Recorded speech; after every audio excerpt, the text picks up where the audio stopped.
Assalamualaikum warahmatullahi wabarakatuh. Nama saya Podin Parsakarni dari kelas 3B. Di sini saya akan menjelaskan tentang kegiatan reklamasi berdasarkan PP nomor 26 tahun 2020. PP 26 tahun 2020 tentang rehabilitasi dan reklamasi hutan merupakan peraturan pemerintah yang menggantikan peraturan pemerintah nomor 76 tahun 2008 tentang rehabilitasi dan reklamasi hutan. Reklamasi hutan adalah usaha untuk memperbaiki atau memulihkan kembali kawasan hutan yang rusak sehingga berfungsi secara optimal sesuai dengan peruntukannya. Selanjutnya, tahapan-tahapan reklamasi berdasarkan PP nomor 26 tahun 2020. Yang pertama itu ada penetapan lokasi. Yang kedua, perencanaan. Yang ketiga, perencanaan reklamasi. Tahapan kegiatan reklamasi berdasarkan PP nomor 26 tahun 2020. Yang pertama itu penetapan lokasi. Rehabilitasi hutan dan lahan diprioritaskan pada lahan kritis atau lahan yang fungsinya kurang baik sebagai media produksi baik untuk menumbuhkan tanaman yang dibudidayakan maupun yang tidak dibudidayakan. A. Rehabilitasi hutan dan B. Rehabilitasi lahan. Rehabilitasi hutan dilakukan pada kawasan hutan kecuali cagar alam dan zona inti Taman Nasional. Bunyi pasal 9 ayat 1 dan 2. Selanjutnya yang kedua itu ada perencanaan.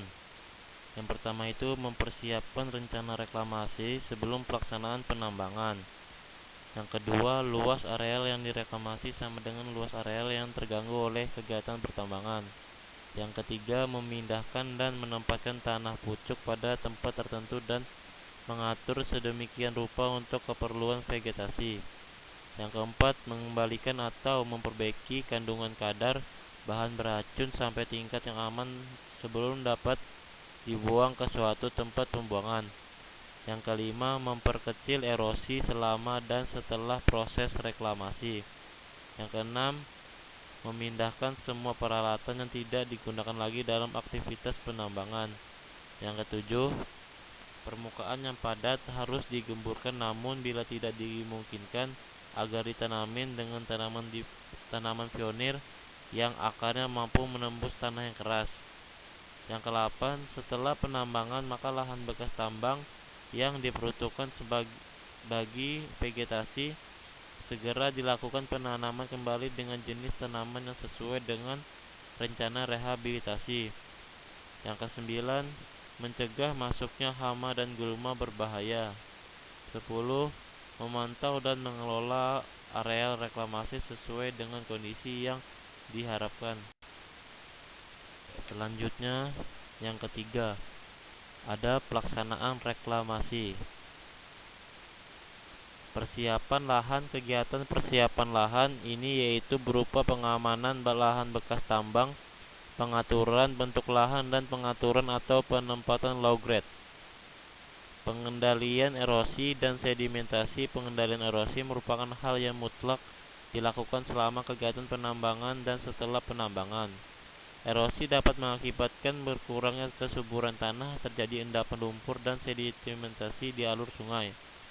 Pengelolaan tanah pucuk. Tanah pucuk merupakan media tumbuh bagi tanaman dan merupakan salah satu faktor penentu untuk keberhasilan pertumbuhan tanaman pada kegiatan revegetasi.